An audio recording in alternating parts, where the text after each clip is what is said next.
like and subscribe. And if you're home alone right now, maybe go check your doors first, then come back. She was 14 years old. It was the first time her parents had ever left her alone overnight. Not a concerning thing by any measure. She was responsible, mature for her age, and they lived in a small farming community where everybody knew everybody and nothing bad ever really happened. The kind of place where people left their doors unlocked during the day without thinking twice, where neighbors waved from their porches and children played outside until dark without their parents worrying. Her parents had nothing to worry about, or so they thought. She watched their car pull out of the driveway and felt that specific kind of quiet that only exists when you have an entire house completely to yourself. No parents, no rules, just a whole evening of doing exactly what she wanted. So she did what any teenage girl would do with a free house and no supervision. She ran a bubble bath.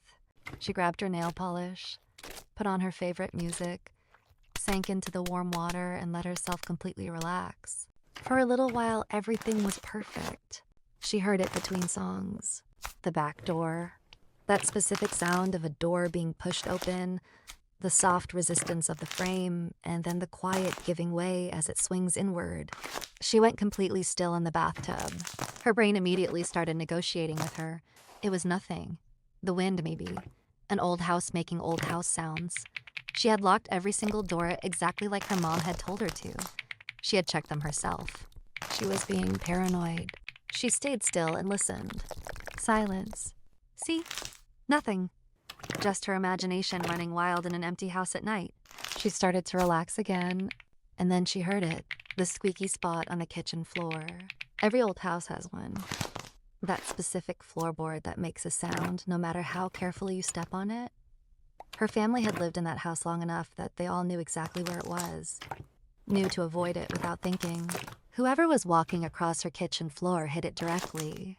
The sound was unmistakable. There was someone in her house. Her mind went completely blank. Every rational thought disappeared, and what replaced it was something older and deeper than thought. Pure animal fear. She was in the bathtub, vulnerable, exposed, with nothing between her and whatever was on the other side of that bathroom door except a thin piece of wood and a lock she suddenly wasn't sure she had turned. She did the only thing her frozen body would let her do. She slid down under the bubbles until only her head was above the water, and she watched the bottom of the bathroom door. The footsteps got closer. She could hear them coming down the hallway toward the bathroom. Slow and deliberate. Not the rushed movement of someone who didn't know where they were going. Measured, calm, like someone who had all the time in the world.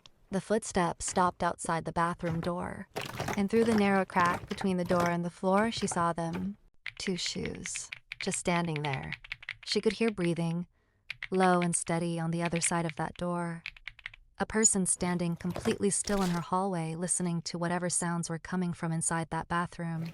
She didn't move, didn't make a sound, didn't breathe if she could help it. The water around her was cooling, but she couldn't feel it. Her entire body had gone numb with fear. Every single part of her was focused on those 2 shoes and the sound of that breathing and the door between her and whatever was happening in her own home. 30 seconds passed. It felt like 30 years. And then the shoes turned and walked away. She heard the back door slam. She didn't move. She stayed in that bathtub until the water went from warm to cold to freezing, until her fingers pruned and her body started shaking from the temperature rather than the fear. Then she got out. She called her grandmother immediately, hands shaking so badly she could barely hold the phone. Then she checked the doors. The back door was unlocked.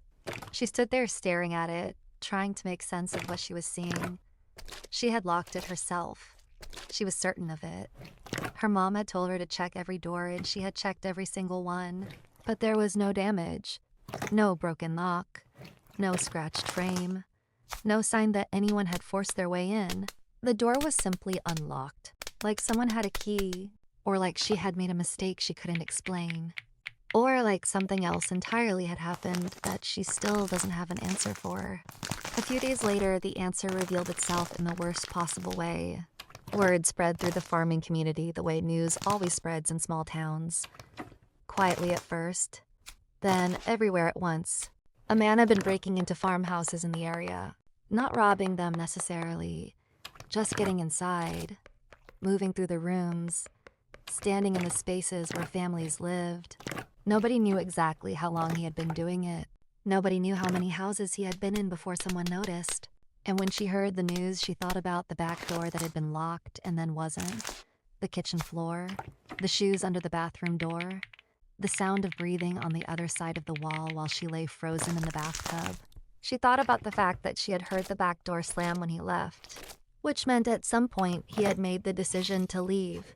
She has never stopped thinking about what might have made him decide to stay. Like and subscribe, and lock your doors tonight. Both of them.